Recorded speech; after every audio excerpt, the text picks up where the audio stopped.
करो यार, बच्चों को फोटो भी दिखा दो। अस्सलाम वालेकुम बच्चों, आवाज आ रही है और फोटो भी आ रही है। अस्सलाम वालेकुम।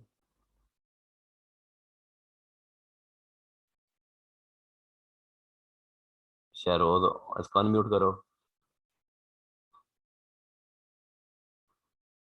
हाँ शहरोज, यस सर, आ आवाज रही है। आ रही आवाज बेटा? चलें ठीक है, थैंक यू। Thank you. ले जी, आज है ना, अब हम अच्छा, एक जो कि आप लोग भी पढ़ते हैं तो एक अनाउंसमेंट है छोटी सी। अल्लाह ताला मुफत करे, आशर साहब के वाला साहब की डेथ हो गई है और शाम को 4:30 बजे जो है वो जनाजा है उधर। वो मैं कैफ 4 के ग्रुप में भेज देता हूँ, जिसने पढ़ना है तो वो मैं वहाँ पे वो आपको मैसेज फॉरवर्ड कर देता हूँ जी। इन्ना लिल्लाहि व इन्ना इलैहि राजिऊन। सब ने जाना है जी। अल्लाह ताला उनकी अगली मंजिलें आसान करे और उनको जवारी रहमत में जगह दे। अच्छा जी, आज ना हम एक बड़ी इम्पोर्टेंट जो है ना वो डिस्कस करेंगे। हमने ना अलग अलग चीज़ें डिस्कस कर ली सारी। तो देखे ना, अब 11 बज गए हैं और सिर्फ 27 बच्चे हैं। मैं क्या कर सकता हूँ यार, इट्स रियली।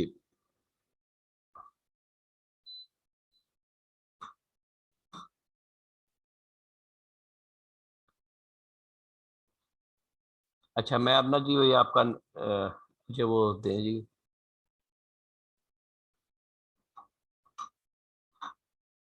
ठीक है जी, अब जितने भी हैं जी। अच्छा, आज ना आप ना बॉडी ऑफ द मेडिकल भी डिस्कस कर चुके हैं कि जी उस बेस सैलरी है, लिव इन कैशमेंट है, डीएनएस अलाउंस है, कॉस्ट ऑफ लिविंग अलाउंस है, कॉमोडेशन आपने पढ़ी है, कन्वेंस आपने पढ़ी है, मेडिकल आपने पढ़ा है, प्रोविडेंट फंड है आपका। फिर हम और क्या क्या है जी। फिर हमने तीन कुछ इंडिपेंडेंट केसेस पढ़े, टैक्स फ्री सैलरी हमने पढ़ा। फिर हमने गोल्ड शेक हैंड पढ़ा। फिर हमने हैं? अच्छा, वो कंसेशन लोन्स पढ़ा। फिर हमने लोन टू एम्प्लाई पढ़ा। हमने इस तरह हमने मुख्तलिफ चीज़ें पढ़ ली। तो वो आप वो सारी आप प्लस करते हैं, कुछ एग्जाम्प्ट है, कुछ आपको जो है वो कुछ आपको एग्जाम्प्ट है, 10% जैसे मेडिकल लोन्स एग्जाम्प्ट है। कुछ फुली टैक्सेबल है, कुछ पार्शियल टैक्सेबल है, कुछ फुली टैक्सेबल है। और जब आप इनको सबको प्लस करते हैं तो आखिर पे आपकी आ जाती है टोटल इनकम, ज़कात से पहले। अब ज़कात के बाद जब हम डिस्कस करना शुरू करते हैं बेटा, तो हमने बहुत सारी चीज़ें हैं जो डिफरेंट पड़ी हमने। उसके बाद ज़कात लेस करनी है, डोनेशन लेस करनी है, प्रॉफिट डेट लेस करना है, ये डिडक्टेबल लॉन्स हैं। फिर हमने टैक्स क्रेडिट भी पढ़े, फिर हमने फॉरेन टैक्स क्रेडिट पढ़ा, फिर हमने शेयर फार्म यूरी का क्रेडिट पढ़ा, और फिर हमने टीचर का रिडक्शन पढ़ा। आज हमने वो तरतीब अब डिस्कस करनी है कि अगर एक सवाल में हर चीज़ आ जाए तो उसको हमने मैनेज कैसे करना है। तो हम सबसे पहले हमने इसके लिए एक छोटा सा सवाल बना दिया आपकी प्रैक्टिस के लिए, क्योंकि हम इनकम सैलरी के मैं कंक्लूडिंग की तरफ जा रहा हूँ। Taxable salary 18,20,000 as a full time teacher from an approved non profit organise education. इसका मतलब है इसको रिडक्शन मिलनी है। टैक्सेबल सैलरी हमने निकाल के दे दी, बजाय ये कि मैं इसमें बहुत सारी चीज़ें दे देता, मेडिकल नोट्स भी हमने मैंने टैक्सेबल सैलरी निकाल के दे दी। अदर सोर्स इनकम है जी 2 लाख है जी। ज़कात पेड 20,000 है। डोनेशन टू स्पेसिफाइड इंस्टीट्यूट आपको पता है लेस होनी है, 2 लाख है। Donation to approved institute 1 lakh है, आपको पता है इसमें टैक्स क्रेडिट मिलना है। इन्वेस्टमेंट शेयर एज ओरिजिनल लॉटी 20,000 है, आपको पता है इसके ऊपर टैक्स क्रेडिट मिलना है। हेल्थ इंश्योरेंस प्रीमियम 80,000, इसके ऊपर पता है आपको टैक्स क्रेडिट मिलना है। लाइफ इंश्योरेंस प्रीमियम 1,10,000 है। अब आपको पता होना चाहिए कि जी किसी एक पे टैक्स क्रेडिट मिलना है, या इन्वेस्टमेंट शेयर्स के ऊपर मिलना है, और या इसके ऊपर मिलना है, whichever is higher. Approved pension fund है 30,000, इसको यहाँ पे बेशक लफ्ज अप्रूव्ड लिख लें, तो इसके ऊपर भी टैक्स क्रेडिट मिलना है। एम्प्लॉयर ने टैक्स काटा हुआ है। Mister Jawad a foreign source business income ₹2 lakh on which tax paid at the rate of 6%, foreign tax credit भी आ गया, और शेयर फ्रॉम यूपी भी आ गया 1 लाख। अब देखो इस सवाल में हर चीज आ गई जो हमने जो है वो डिफरेंट जगह पड़ी है। अब हमने इनकी तरतीब डिस्कस करनी है, न्यूमेरिकल किस तरह हल होगा। यहाँ इसमें कोई कंफ्यूजन है तो बेटा बोलो, ये तो एक सवाल है। अब आपको हम कंपोज की तरफ जा रहे हैं। मैंने आपको जब मैंने लेक्चर शुरू किए थे रियान शेख जी बेटा। अस्सलाम वालेकुम सर। वसलाम। सर क्वेश्चन नंबर ऊपर लिखा है मिस्टर अहद और नीचे 11 पॉइंट में लिखा है मिस्टर जवाद। वो चल यार मिस्टर आहद ही कर दे यार, अल्लाह यार गलती हो गई, फिर की हो गया। अल्लाह चलो यार, ठीक है, थैंक यू सर। अल्लाह यार। तो आहद जवाद है इसका नाम जी। अब ठीक है। Yes sir. हाँ हाँ, हम चेंज कर लेते हैं, आहद जवाद है इसका नाम। अच्छा जी। तो अ, अब अब आपने सवाल आपके सामने है। अब ये सवाल आप करेंगे वेरी इंटरेस्टिंगली। कोई बात नहीं, गलत हो जाएगा, कोई फर्क नहीं पड़ता। हम क्लास में बैठे हैं बेटा, हम सीखने के लिए बैठे हैं। लेकिन मैं आपको उससे पहले उसकी तरतीब बता दूं ताकि आप उसको असेस कर सकें। अब मैं आपने आपने उसकी तरतीब देखनी है। Steps to solve the question, very important. Steps to solve the question. Total income हम निकाल चुके हैं, टैक्सेबल इनकम मैंने वैसे ही आपको दे दी। ठीक है जी। फॉरेन सोर्स ऐड करनी है। फिर नेक्स्ट स्टेप, ज़कात लेस करनी है कैलकुलेट टैक्सेबल इनकम के लिए। फिर आपने उसी टैक्सेबल इनकम को यूज करना है for the donation to specified institute, less करना है। अब आपको पता है आपने ज़कात के बाद जो इनकम है वो आपने यूज करनी है, 30% जो भी है आपने वो यूज करनी है। फिर आपने वो लेस करने के बाद फिर आपने ईओपी का शेयर ऐड करना है फॉर रेट पर्पस। फिर आपने टैक्स लायबिलिटी कैलकुलेट करनी है। फिर आपने रिडक्शन लेस करनी है टीचर्स की। टीचर रिडक्शन आपको पता है कैसे लेस करनी है, कल मैंने करवाई है सेपरेट। सिर्फ 18,20,000 के ऊपर टैक्सेबिलिटी कैलकुलेट करके उसका 25% जो होगा वो आपकी टैक्सेबिलिटी बनेगी। फिर आपका नेट टैक्स पेएबल आ गया। फिर आपके जो टैक्स क्रेडिट हैं वो आप करेंगे। फिर आप एओपी का टैक्स क्रेडिट करेंगे। फिर आप फॉरेन टैक्स क्रेडिट करेंगे। और फिर आप वो सारे जो टैक्स क्रेडिट हैं 1 बाय 1 आप वो करेंगे। आपको पता है कि तरतीब आपको वो 1 बाय 1 सारे कर लें। फिर आखिर पे जाके आप जो भी आपका नेट टैक्स पेएबल निकलेगा वो आपका इंप्लायर वाला लेस हो जाएगा और नेट टैक्स पेएबल आ जाएगा। स्टेप्स मैंने आपको बता दिए, ठीक है। और नोट में के figure using for maximum amount of tax deduction and tax ready है, मैंने आपको बता दिया कि ज़कात लेस करने के बाद जो 31 टैक्सेबल इनकम आती है वो आपने यूज करनी है। Any confusion, any confusion in both slides, raise your hand. Arsalan Saeed ji बेटा। अस्सलाम वालेकुम सर। वासलाम सर ये एओपी का शेयर टोटल इनकम में नहीं जाएगा? जी। एओपी का जो शेयर ये होता है नहीं पर्सन का, वो नहीं उसकी नहीं बेटा, वो रेट पर्पस के लिए सिर्फ ऐड होना है। ईओपी का share only for the rate purpose, ठीक है। अ, वो 30% सर डायरेक्शन, मतलब वो 30% डायरेक्शन के लिए यूज नहीं होना। मैं आपकी सर बात समझ रहा कंफ्यूजन हूँ। हो रही है सॉरी। आप 30% डिडक्शन के लिए एओपी यूज नहीं होना।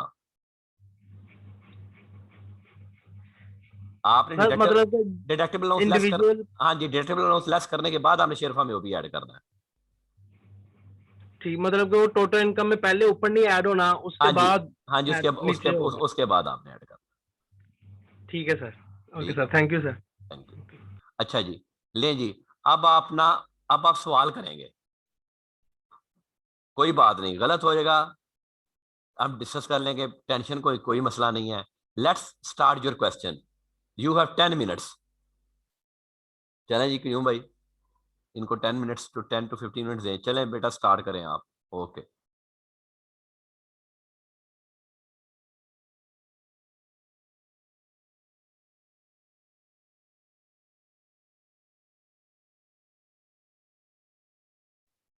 ये आपको बेटा पीडीएफ शेयर हो रहा है, न्यूमेरिकल भी और प्रैक्टिस क्वेश्चन भी और उसका स्टेप्स भी।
अस्सलाम वालेकुम बच्चों, कोई आंसर नहीं आ रहा, क्या हो गया है? नालायक हो गए हो कि लायक हो गए हो? किसका आया है? एहसन इकबाल का आंसर आया जी।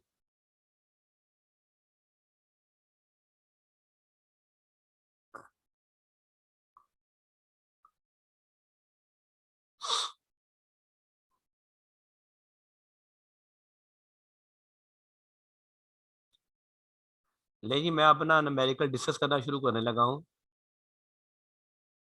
आपका वो देना यार छड़ी।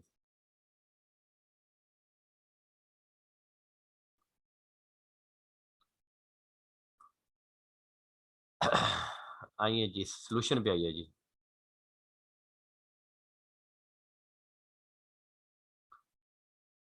देखिए जी, सबसे पहले हमने income from salary, be attentive बच्चों, अटेंटिव हो सब लोग, रेज योर हैंड प्लीज। अब आप क्लास में आएंगे, रेज योर हैंड प्लीज जी। शमसुल जमान, अच्छा ठीक है, अटेंटिव होगा, ठीक है ठीक है ठीक है। सैलरी आ गई जी। Income from other sources, foreign source income. Lower your hand please, lower your hand please, Kashif Ali and thank you बेटा। टोटल इनकम आपकी आ गई 22,20,000, 22,20,000। देन ज़कात 2.2 million, donation to specified institute contribution 2 lakh है, और 22 का 30% 6 लाख 60,000 है, which of is less is 2 lakh. So my total income under normal tax regime, ये आपको पता होना चाहिए। एनटीआर का मतलब क्या है? Normal tax regime. हमारे डिफरेंट कंसेप्ट्स आएंगे टैक्सेशन के, कहीं फिक्स टैक्स भी आएगा, कहीं सेपरेट ब्लॉक ऑफ इनकम भी आएगा। वो जब मैं आगे जाके डिस्कस करता जाऊंगा तो डिफरेंट कंसेप्ट्स आएंगे। जहां आपके बेटा स्लैब रेट्स होंगे ना, ये वाले सैलरीड और नॉन सैलरीड के, वो हमेशा उसको नॉर्मल टैक्स रिजीम कहेंगे हम। Then share from AOP will be added for rate purpose, and 2.1 million is your taxable income for rate purpose. अच्छा, ये बात आपने जरूर लिखनी, for rate purpose, because share from AOP is not directly taxable. जरा बात साइड पे लिख लें, share from AOP is not directly taxable, share from AOP is indirectly taxable when you have another source of income, otherwise तो share from AOP exempt है। यहां तक किसी का कोई सवाल तो पूछे जी। Any question up to here? Any question up to here बेटा? हसन गुल जी बेटा। अस्सलाम वालेकुम सर। वासलाम। सर ये share of AOP sir exempt किस किस केसेस में नहीं होगा? बेटा परसों मैंने करवाया नहीं है लेक्चर? सर वो 3 बजे वाला? हाँ जी। कल वाला है सर, वो तो लिया नहीं। नहीं बेटा, जो परसों लेक्चर हुआ है, जो जिस दिन मैं, अल्लाह मियाँ ने मुझे शिफायाब करके भेजा है, उस दिन पहला लेक्चर जो मैं लिया, शेयर फ्रॉम एओपी करवाया मैंने। अच्छा। और वो लेक्चर अपलोड भी हुआ है। अगर आपकी कोई और टैक्सेबल इनकम आपके हाथ में नहीं है, मैं दोबारा आपको बता देता हूँ। जैसे मैं कहूँ जी कि मेरी कोई ज़ाती इनकम नहीं है, मैं टिप्स में पार्टनर हूँ, मैं पार्कर में पार्टनर हूँ, मुझे पार्कर एनालिसिस शेयर भी आता है, मुझे टिप्स से शेयर भी आता है। अगर मेरी कोई और ज़ाती इनकम नहीं है, मेरी ज़ाती इनकम नहीं है, तो मैंने कोई टैक्स नहीं देना। क्लियर? ठीक हो गया सर। ठीक, थैंक यू। चलें जी, आगे चलें जी। और किसने? नेक्स्ट चलें जी, आगे चलें। अच्छा, then your tax is calculated 1,35,000। Then tax reduction. अब टैक्स रिडक्शन आपको पता है सिर्फ 18,20,000 के ऊपर मिलनी है। W1 पे वर्किंग पे आ जाएं जी, आगे चलें। ये देखें, सैलरी 18,20,000, इसके ऊपर टैक्स 93 बन गया, और 93 का जो 25% है वो आपका 23,250 आ गया जी। वापिस आ जाए। अच्छा, ये फिक्स ही रहनी है, ये जहां भी कर दें ये तो फिक्स रहनी है। टीचर रिडक्शन तो फिक्स ही रहनी है आपकी। 25% आप लेस करेंगे तो नेट आपकी 111,750 आ गई। उसके बाद आप एओपी का टैक्स क्रेडिट देंगे, tax on taxable income divided by taxable income, 111 less करने के बाद ये आई divided by taxable income 2.1 million multiplied by share from AOP 1 lakh, तो आपका 5320 आ गया। फॉरेन टैक्स, उसके बाद आप फॉरेन टैक्स क्रेडिट देंगे। फॉरेन टैक्स पेड कितना है, वो आपका 12,000 है जी। Average rate of tax 111,750 divided by 2.1 million multiplied by 2 lakh, तो ये आ गया। अच्छा, माइट भी आप लोग, मुझे नहीं पता, माइट भी आप कोई और भी किताब कंसल्ट करते हो, आपको शायद आपको यकीन नहीं आता या आपको कोई मैं वैसे आपको बताता चलूं, इसको कुछ किसी जगह पे किताब में इसको लेस करके फिर यहाँ पे लिया गया है कि 111 - 5310 और फिर ऊपर से 2 मिलियन कर दिया गया, यानी कि शेयर फ्रॉम एओपी का टैक्स क्रेडिट भी निकाल दिया गया और शेयर फ्रॉम एओपी भी निकाल दिया गया। तो बेटा आपके आंसर पे कोई फर्क नहीं पड़ना। मैंने इसलिए रहने दिया कि आपका आपको सारा आपको सीक्वेंस एक जैसा रहे। माइट भी किसी किताब शायद आई कि आपकी बुक में आपको मिले कि जी उसने नेट ऑफ टैक्स ले लिया, यानी कि इस क्वेश्चन में माइनस करके जो आंसर है वो ले लिया, यानी कि 111,750 - 5321 और डिवाइड कर दिया 2 मिलियन से बजाय 2.1 मिलियन से और मल्टीप्लाइड बाय 2 लाख कर दिया। तो बेटा उसके आंसर में कोई फर्क नहीं पड़ना, आंसर आपका यही आएगा। एक तो आपको सीक्वेंस याद रहेगा कि ये एक ही सीक्वेंस के साथ आप चल रहे हैं। ये आपने टैक्स रेट लेस कर दिया, उसके बाद फिर डोनेशन टू अप्रूव्ड इंस्टीट्यूट, यहां भी आपने ग्रॉस ही लेना है शेयर फॉर्म एओपी डाल के, ये तो लॉ कहता है। अच्छा, यहां पे लॉ स्पेसिफाई कर देता है, बड़ी मजे की बात है। यहां लॉ स्पेसिफाई नहीं किया हुआ, यहां लॉ स्पेसिफाई कर देता है, बकायदा सेक्शन में इंट्रोड्यूस कर देता है कि जनाब जब आपने अप्रूव्ड इंस्टीट्यूट, इन्वेस्टमेंट शेयर्स, इनके टैक्स क्रेडिट देने तो आपने शेयर फॉर्म एओपी डाल के देना है। ये लॉ ने लिख दिया हुआ है, कानून बना दिया हुआ है। तो जहां पे लॉ क्लैरिफाई होता है वहां फिर हम लॉ को ही फॉलो करते हैं। बेटा लॉ में ओपिनियन भी चलती है और लॉ में सर्टेनिटी भी चलती है। सर्टेनिटी क्या होती है, जहां लॉ क्लियर है, मैंने भी पढ़ा यही मतलब है, क्यूम भाई ने पढ़ा यही मतलब है, लीम भाई ने पढ़ा यही मतलब है, शान साहब ने पढ़ा यही मतलब, ये बात का लॉ में क्लैरिफिकेशन नहीं होती। ओपिनियन लॉ में हमेशा रूम ऑफ डेवलपमेंट रहता है। बात का हम टैक्स ऑफिस में एक सेक्शन पे हम 4-4 5-5 बंदों बैठते हैं और 5-5 बंदों की ओपिनियन डिफरेंट होती है, इवन 5 ओपिनियन सामने आती नहीं, इसका मतलब ये बनता है। तो यहाँ लॉ ने लिख दिया कि आपने ऐसे डिवाइड करना है। एक्चुअल 1 लाख और 30% टैक्सेबल इनकम 6,60,000 बन गया, तो 1 लाख के हिसाब से हमने उसको टैक्स क्रेडिट दे दिया 5321। Tax credit of investment shares और लाइफ इंश्योरेंस, फिर हमने 20% के साथ उसका कंपैरिजन किया तो 1,10,000। आगे चलें जी।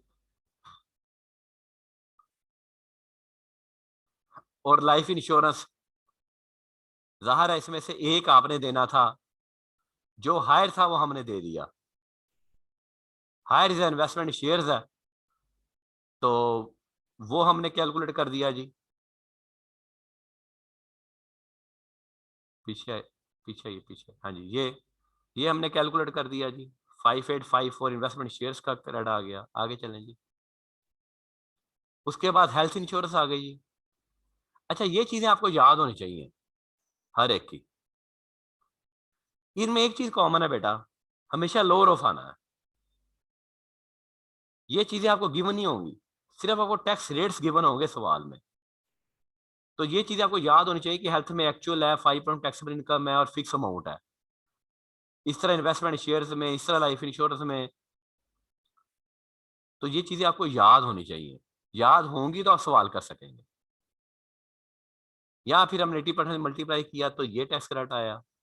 उसके बाद फिर कंट्रीब्यूशन पे हमने देखा गया एक्चुअल और 20% टैक्सेबल इनकम, तो टैक्स क्रेडिट ये आया जी, ये नेट टैक्स पेबल आ गया, ये डिडक्टेड आ गया और ये नेट टैक्स पेबल आ गया। एनी कंफ्यूजन जी? Any confusion to anybody? आपकी तरतीब लगा दी सवाल की, हमने पूरा इनकम सैलरी को कंपोज कर दिया आपको। Any confusion to anybody? जी रियान शेख। अस्सलाम वालेकुम सर। वासलाम। सर आपने जहाँ पे कहा है लास्ट सर्टन होता है एओपी का पॉइंट, सर वो दोबारा बताना है एक बार, उसकी क्या समझ कहा नहीं आपने? आई। वो जो आपने कहा था लास्ट सर्टन होता है कि एओपी का ऐड करके पता नहीं मल्टीप्लाई करना है, सर उसका बता दो, उसकी समझ नहीं आई। अच्छा वो मैं बता देता हूँ, वो मैं बता देता हूँ। किसी और का कोई सवाल है जी? किसी और का कोई सवाल है जी? पीछे पीछे आइएगा यूं भाई, इसको म्यूट कर दें यहाँ को। मैं यहाँ ये बात कर रहा था यहाँ कि यहाँ मैं अगर 111,750 की जगह पे मैं अगर 111,111,750 माइनस 5321 कर दूं, 106,429 लिख दूं और इस 2.1 मिलियन की जगह पे 2 मिलियन कर दूं, यानी कि मैंने एओपी का टैक्स क्रेडिट भी निकाल दिया और यहां मैंने शेयर भी निकाल दिया।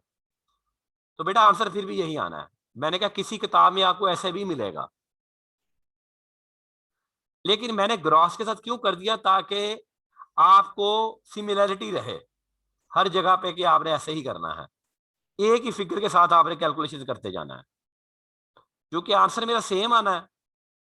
इसलिए आप जब पेपर में बैठे होंगे तो माइट भी आप कंफ्यूज हो जाएं कि यार यहाँ पे इस तरह करना है, फिर इसको यहाँ पे लेस करके करना है, इसको भी ग्रॉस के साथ ही कर दे, आंसर वही आना है।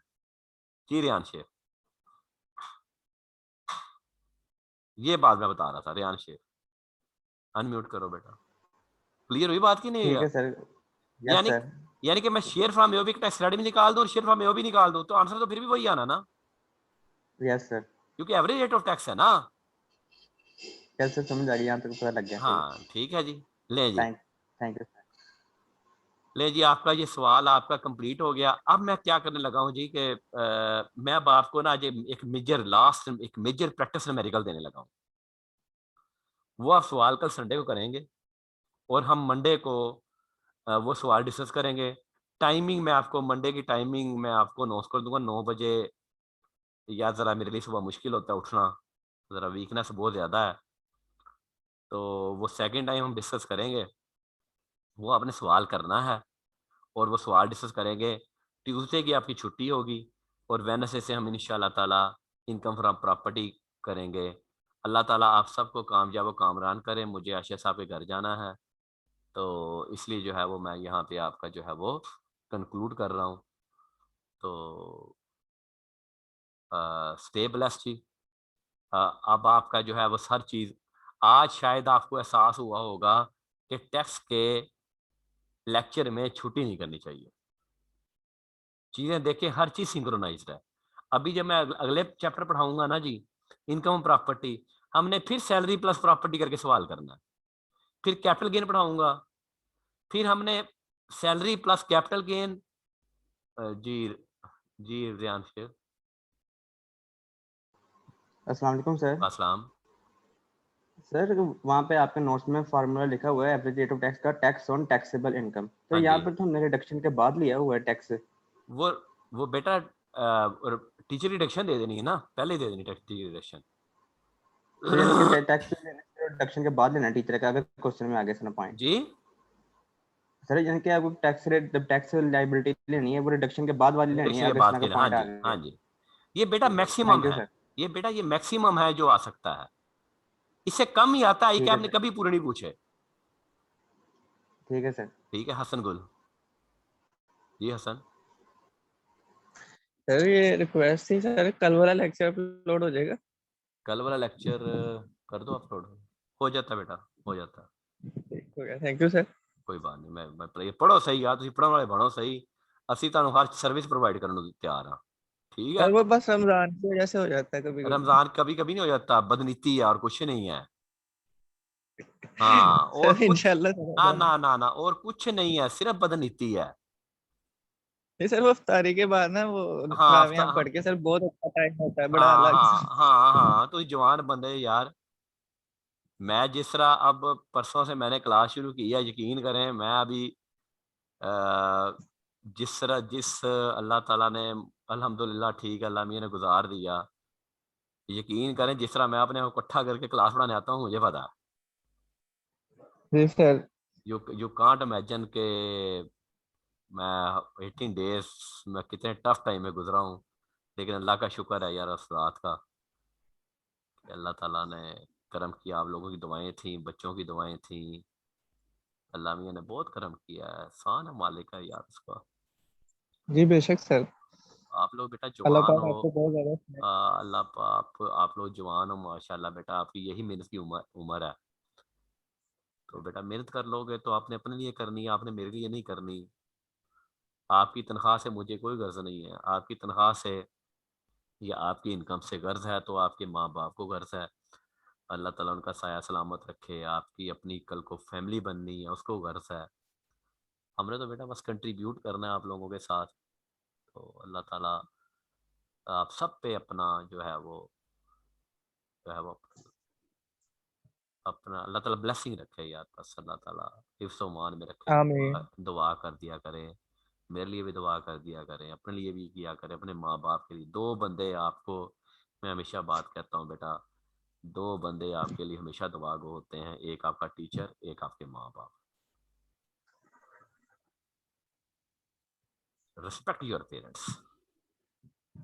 जो बच्चा अपने पेरेंट्स की रिस्पेक्ट नहीं करता बेटा वो दुनिया में कभी कामयाब नहीं हो सकता। ये बात पल्ले बांध लें, ये बात लिख लें, ये बात जहां मर्जी लिख लें, इम्पॉसिबल।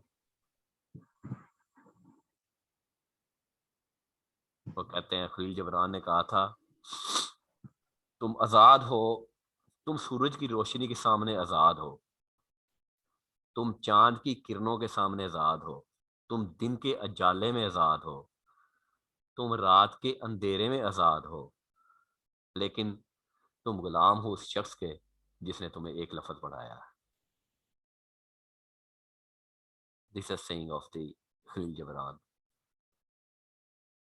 तो दो बंदे आपके लिए हमेशा दुआ गो रहते हैं। तो एहसास होता है जब पेरेंट्स चले जाते हैं, फिर बंदे को एहसास होता है।